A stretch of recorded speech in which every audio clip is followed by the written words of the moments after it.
So what kind of roadmap we have for our employees today? You're talking about these millennials. Who are these millennials? People born about 2000. About 7 years back, I attended a workshop by a professor from the American university called Toledo University. About 67-year-old guy. He came and he talked about how do you manage Generation Y, Generation Z.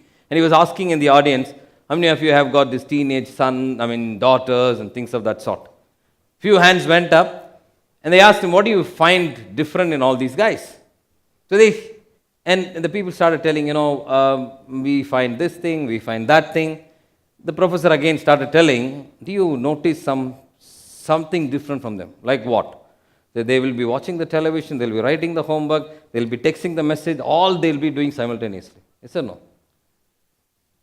Hello? Yeah? So they don't have time at all, right? And the way these guys talk about today, it's totally different. And if you're a millennial and if you don't talk about startup today, that means there's something seriously wrong with you. Yes or no? Everybody's so ambitious, they want to make a lot of money, but the unfortunate thing is they don't want to work that hard. So how do you fit in these guys coming and pretty much these would be our employees in our company. Yes or no? So how do you really manage the challenges of these employees? The millennials. That's another question.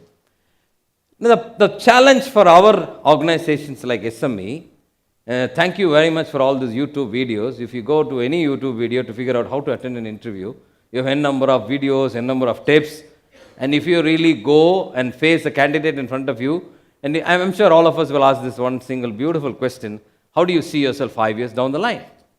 And what will be the answer immediately? Sir, I want to sit in your chair, sir. Oh my God, I've been looking for the guy like him. What a great guy. So that's it.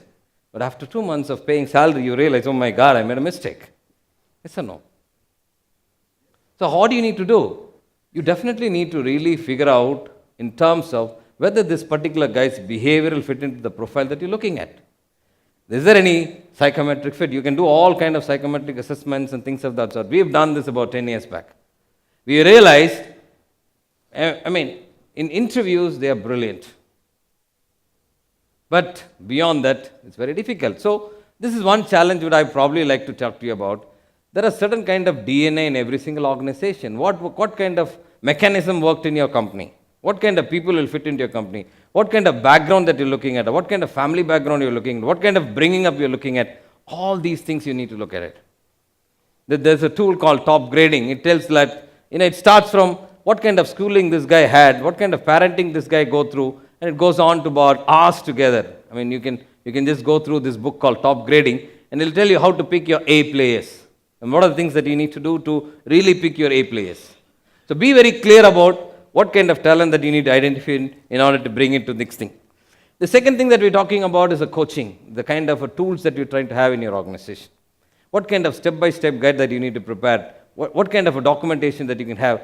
I'm not going to talk to you about just 59 seconds. You make minutes of videos of you talking about how to coach your employees, so that you don't have to do it again and again and again. All you need to do is play the video, and then these guys will get coached on some of the things that they need to be done. The next thing is retention. A few years back in E-Road, there's a brand called Milka. I was actually talking to this MD of that particular company. He was talking about, running a business is, in today's scenario, handling the internal and external customers is something like, this poultry industry. The chicken farming. In poultry industry, every single day, morning, they go out and see what happened to those small chicks. Is there any problem with that particular thing? How the temperature is correct? Is there any problem happen? You have one small virus and that's about it. So that kind of a scenario is what we are going through today, because retention is very, very difficult. Now, I was wondering, is it only for me, a person like me, who cannot probably pay more than $1.5 lakh is the highest salary that I pay in my company, but not beyond that. But the question here is, a friend of mine in Bangalore, he picked up a guy from Amazon, and he's paying about 5 lakhs per month for this technical guy.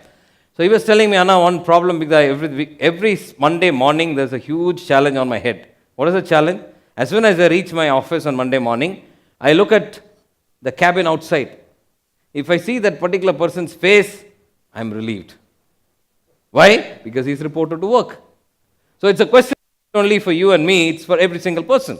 So that is something that we need to look at it. So how do you really build a strong talent pool? People like you and me who are in the SME businesses or in the startup business, we are highly dependent on one or two real good guys. And what happens?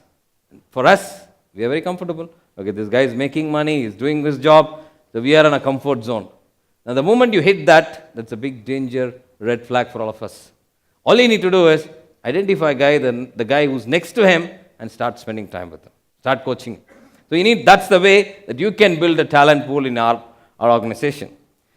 Technology, HR technology is something which is very, very interesting stuff that everybody talks about it.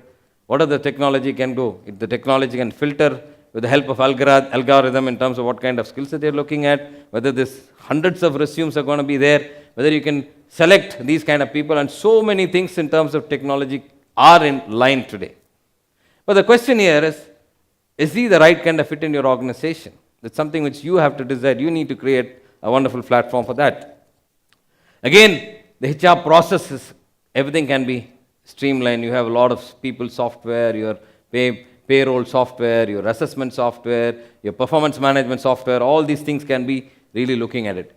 And there's a common company, that this something recently I came across this wonderful portal, and you and I can subscribe to it. A small skill sets of various companies, a login can be created to those people. They can go on and learn. Some kind of certification can also be done.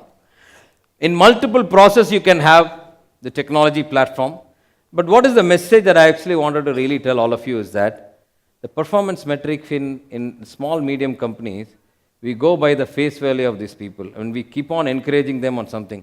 We don't really look at, are they really performing? Are they doing whatever they're supposed to do? You are trying to be so emotional with them, and you probably help them in so many other ways, and we think that these guys will probably pay back to you. No, it's not going to work out any way. All you need to do is keep some metrics for them to really evaluate and perform. As I said in the beginning, where is your company today? Where you wanted to go? I'm sure your version is worked up. Do you have your roadmap for the next 3 years or 4 years, 5 years? If this business is gone from this level to this level, what kind of people are you looking at? What kind of people you need to replace with? Everybody looks at the sales front, in the front end of the business. They run around, they increase the sales force. The moment you have this many number of salespeople coming in, are you really going to have a people behind to serve them better? So you need to really strategically align and see what kind of people you need to have. How to optimize this human capital? Because everybody thinks that it's only work in a company like us. No, it works in any company. Okay. I always have this wonderful word in BNI, we keep talking about it. You need to build the right kind of culture. What is this culture? It's all about what works in your organization for so many years. There are certain things worked, the certain things did not work. So whatever it's worked is the kind of a culture that you bring in your company. So again, coming back to this performance matrix, create metrics and then you can do it. I want to actually talk to you about this small story and then I want to leave this with you.